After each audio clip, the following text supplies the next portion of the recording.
Megaloblastic anemia is another type of micronutrient deficiency anemia. One is the iron deficiency anemia. Now, what are the features of this megaloblastic anemia? The general features are that this is again a type of chronic anemia and patients tolerate it for very long periods of time. The general features are like any other anemia. There may be weakness, fatigue, shortness of breath, dizziness, lightheadedness, thirst, sore throat, and in addition, the patient may have loss of appetite, diarrhea, pins and needles in the hands and feet because of the neuropathy. The deficiency of vitamin B12 can precipitate the neuropathy, which is different from other type of anemias. Patient may have angina, there may be confusion. When you examine, you find patients pale, patient may have a red and shiny tongue which is smooth. There may be angular cheilitis, angle of the mouth are inflamed.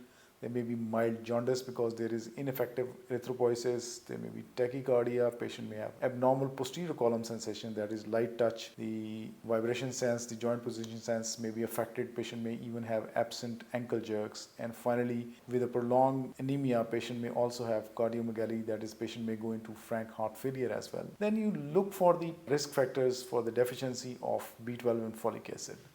The B12 deficiency is seen in patients who are truly vegans, do not take any animal products. So these true vegans may have B12 deficiency. And then pernicious anemia. When there is pernicious anemia, look for the presence of other autoimmune conditions like vitiligo, Graves' disease, Hashimoto's, type 1 diabetes, and then malabsorption, particularly diseases which affect the distal part of the small gut, that is the distal ileum. There may be Crohn's disease, maybe tuberculosis, sometimes the distal lymphoma of the gut, stomach or gut resection can be a reason for malabsorption of B12. Chronic pancreatitis can contribute to the B12 deficiency. Then luminal losses by the bacterial overgrowth in the gut or the presence of fish tapeworm, and then drugs taken for very long time, for example metformins or the proton pump inhibitors can result in deficiency of B12. And then folic acid.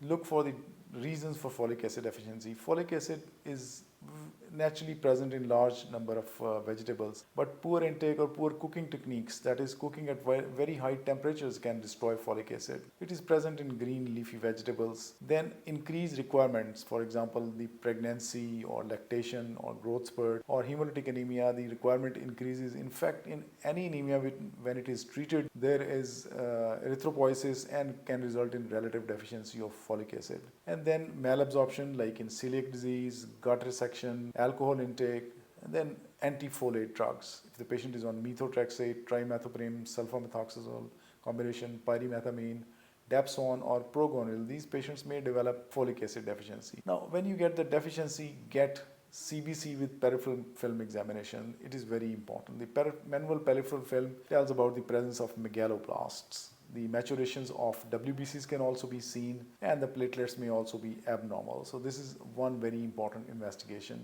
which most of the time gives you a clear picture that this is megaloblastic anemia going on. Then you can get serum B12 levels to define it is a B12 deficiency or folic acid deficiency. Red cell folate is an indicator of long-term storage or reserve of B12 of folic acid, while serum folic acid, it varies with the food intake. So it's not a very reliable marker. Red cell folate is a better indicator of the folic acid deficiency state. And then go for celiac serology, get tissue transglutaminase antibodies, both IgG, IgA class. Then you can go for pernicious anemia serology like intrinsic factor antibodies or Praetor antibodies. Then you can examine the stool for the presence of proglottids of the fish tapeworm. Small intestinal bacterial overgrowth can be tested by taking small intestinal aspirates and culturing them. Then we can go for homocysteine and methylmalonic acid. Methylmalonic acid is increased in B12 deficiency, while homocysteine is increased in both B12 and folic acid deficiency. So it helps us differentiate between these two types of anemias.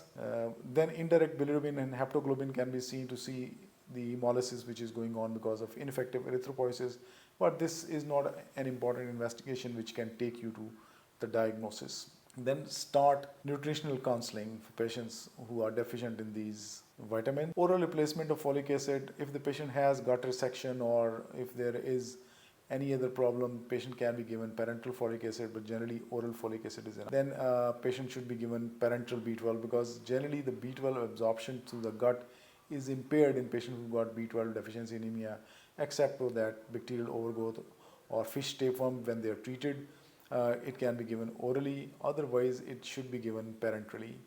And then treatment of the underlying cause, which is causing B12 or folic acid deficiency. So this is about megaloblastic anemia.